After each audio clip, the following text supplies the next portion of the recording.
Salam, hər vaxtınız xeyir. Bugün biz kimyəvi reaksiyanın sürəti mövzusunun izahına baxaq. Gəlin görək kimyəvi reaksiyanın sürəti nədir? Ümumiyyətcə, reaksiya maddələrin aktiv molekulları arasında baş verir. Yəni, hansı molekulun daxili enerjisi güclüdürsə, çoxdursa, həmin molekullar aktiv olduğu üçün reaksiya elə oradan başlayır. Biz aqreqat halına görə reaksiyalar iki qrupa bölmüşdük. Homogen reaksiyalar, bir də heterogen reaksiyalar. Homogen reaksiyalarda bütün fazalarda gedir, yəni bütün həcmlərdə gedir reaksiya. Məsələn, N2 üstəgəl O2 alınır NO. Heterogen reaksiyalarda isə karbon üstəgəl O2 alınır CO2. Baxın, homogen reaksiyalarda aqreqat halları eynidir, yəni fazalar eynidir. Ancaq heterogen reaksiyalarda fazalar fərqlidir. Homogen reaksiyalarda fazalar eyni olduğuna görə, yəni reaksiya bütün həcmdə gedir. Heterogen reaksiyalarda isə səthin sahəsində gedir. Çünki burada bərk aqreqat halında olan maddə vardır. Gəlin görə homogen reaksiyanın sürət düsturu V homogen bərabərdir.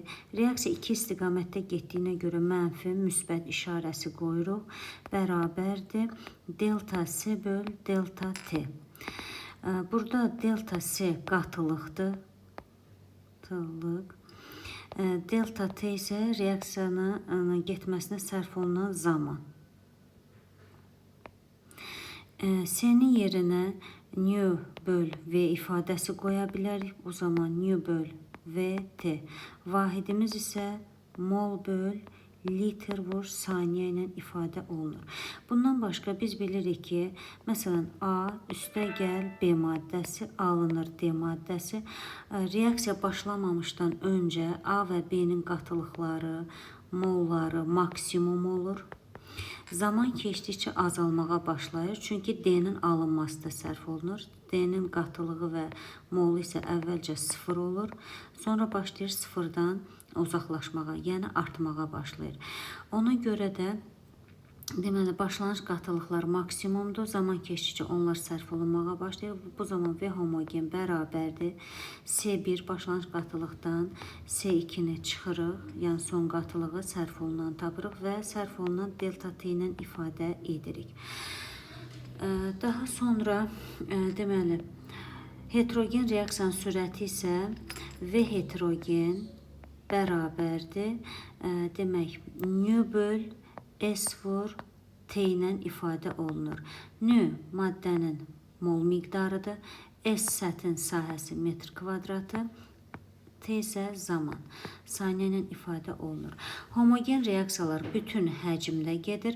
Heterogen reaksiyalar isə səthin sahəsində gedir. İndi gəlin görək reaksiyanın sürətinə, deməli, reaksiyanın sürəti hansı amillərdən asılıdır?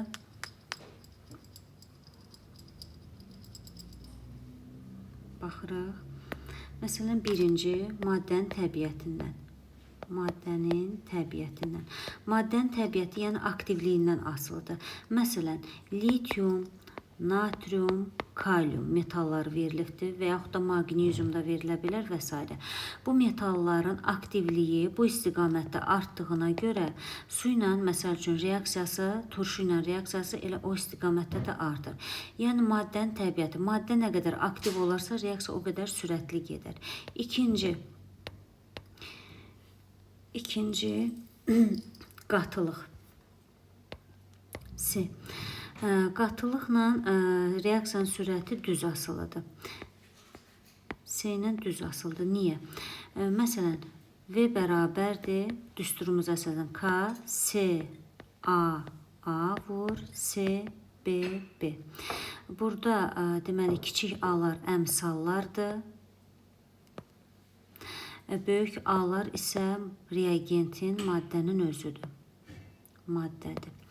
İndi burada həm bu asıllığa görə artır reaksiyanın sürəti, həm də ki, qatılıq artdıqca molekullar bir-birinə o qədər yaxın olur ki, onların hər birinin toqquşma ehtimalı artdığı üçün reaksiyanın sürəti də artmış olur.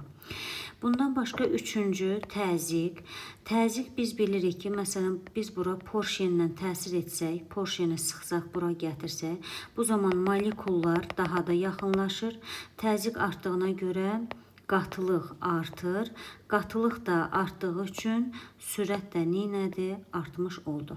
Ona görə də təzyiqlə də sürət düz asılıdır. Sürət düz asılıdır. Bəs yaxşı, həcmlə necə? Dördüncü həcm.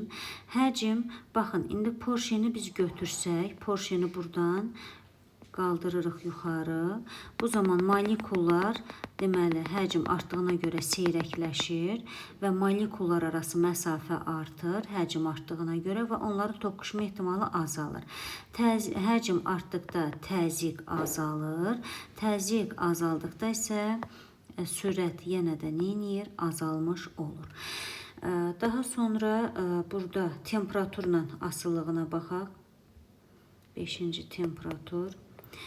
Temperatur Van 't Hoff qaydasına əsaslanır. Yəni, alimin adı ilə bağlıdır. Hər 10 Selsidən 1, 10 dərəcə Selsidən 1 reaksiya sürəti 2-4 dəfə artmış olur. Artmış və yaxud da azalmış, yəni dəyişmiş olur.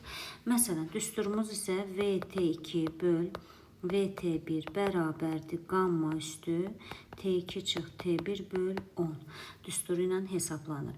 Burada necə əlaqəni qurmaq lazımdır və yaxud da şərtdə verilənləri necə yerinə qoymaq lazımdır? VT2 ikinci temperaturdakı sürətdir. VT1 isə birinci temperaturdakı sürətdir. Ona görə də bax, burada diqqətli olmaq lazımdır. Bir də məsələnin şərtində nəyə diqqət eləmək lazımdır? Tutaq ki, deyir 50 Selsidən 70 dərəcə Selsiyə artdı. Artdısa, əlbəttə ki, sürətiniz neynəməlidir? Artmalıdır. Və yaxud da tərsinə verir. 80 dərəcə Selsidən 30 dərəcə Selsiyə endi. Artıq endi sözü varsa, deməli sürətiniz əvvəlki qiymətindən neynəməlidir? Aşağı düşməlidir. Bəs indi gəlin görək zamanla necə asılıdır reaksiyanın sürəti. Zamanla reaksiyanın sürəti tərs asılıdır. Məsələn, biri var, bir reaksiyanı mən 10 dəqiqəyə aparam. Biri də var, həmin reaksiyanı mən 3 dəqiqəyə aparam. Əlbəttə ki, 3 dəqiqəyə apardığım reaksiya daha sürətli gedər. Zaman 6-cı maddəmiz zamandır. Zaman tau ilə ifadə olunur. Tau 1 böl tau 2 bərabərdir. Deməli, qamma üstü T2 çıx T1 böl 10 düsturu ilə hesablanır. Əgər zamanla sürət tərs asılıdırsa, biz burada VT2 böl VT1 bərabərdir tau 1 böl tau 2 əlaqəsini qura bilirik. Və bu VT2, VT1 nisbətini gətirib burada yerinə qoyduqda, burada da həmin əlaqəni ala bilərsiniz. Bundan başqa, burada necə eləyirsiniz? Məsələ şərtində tau 1 birinci temperaturdakı zamandır, tau 2 isə ikinci temperaturdakı zamandır. Yadınızda qalsın, zaman artdıqca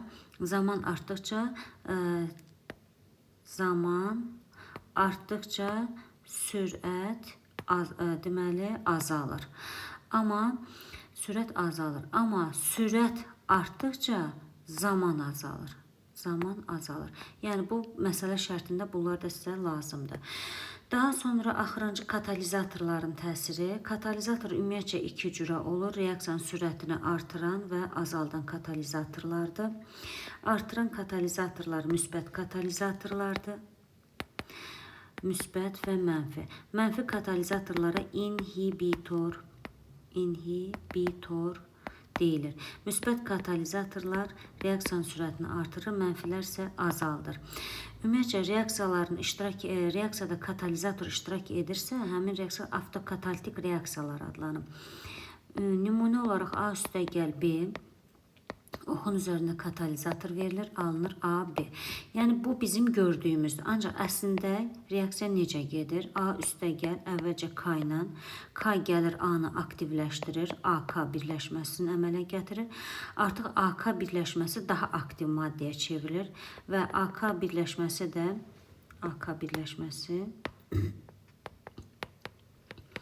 B ilə reaksiya daxil olur. Bu zaman deməli A B birləşmə salınır və K olduğu kimi nə olur? Çıxır.